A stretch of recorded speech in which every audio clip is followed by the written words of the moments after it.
What up, everyone? Pat Mayo here with your 2021 U.S. Open DraftKings picks from the high end. A lot of good players in the field.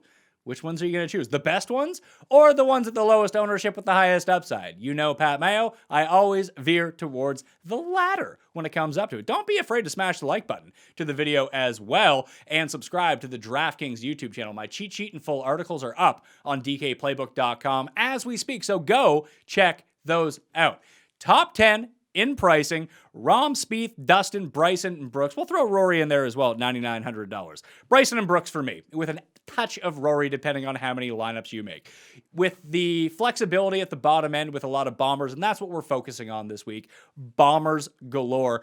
Bryson and Brooks are the most tailor-made for the U.S. Open and the guys that need to be starting your lineup. There's nothing against Rahm or DJ. They're just too expensive. So I'd rather take the cheaper options to make the back end of my DraftKings rosters a lot more palatable for me this week, especially in a field of 156 players where only the top 60 in ties make the cut. The big thing that sticks out between Bryson and Brooks and a lot of the other high-end players with a lot of distance, they can actually putt on a semi-consistent basis. It's not like you're getting +6 one week, -7 the next week. No, they're right around like +2, +3 every single week. With their ball striking capabilities and distance, just having +2 strokes game putting, +3 strokes game putting is going to be enough. There's a certain different type of player that if you really wanted to swerve, you can construct a very interesting lineup. That would be Jordan Spieth, Patrick Reed, Webb Simpson, Tyrrell Hatton, Corey Connors, all of these shorter hitters. And when I say shorter hitters, I mean versus the absolute biggest hitters on tour. The Brookses, the Dustins, the Brysons, the Rorys.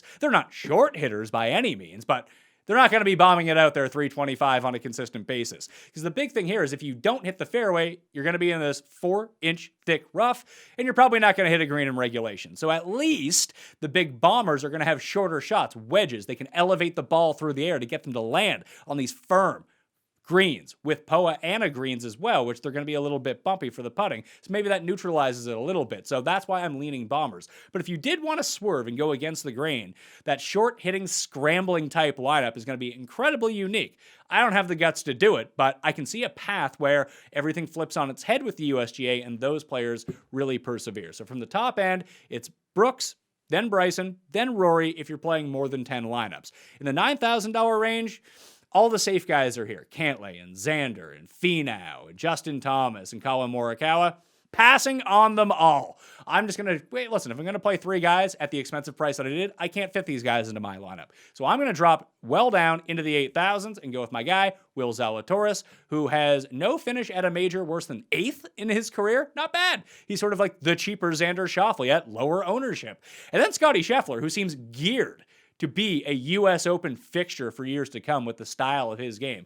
Long off the tee, hot and cold irons, but really good around the greens and can really ratchet up the putting when the greens get incredibly firm and fast, which we're going to see this week. So Zalatoris and Scheffler as your third man in lineups is the path to go. The only other 2 that I'm considering from the lower 8,000s are Louis Oosthuizen and Tyrrell Hatton.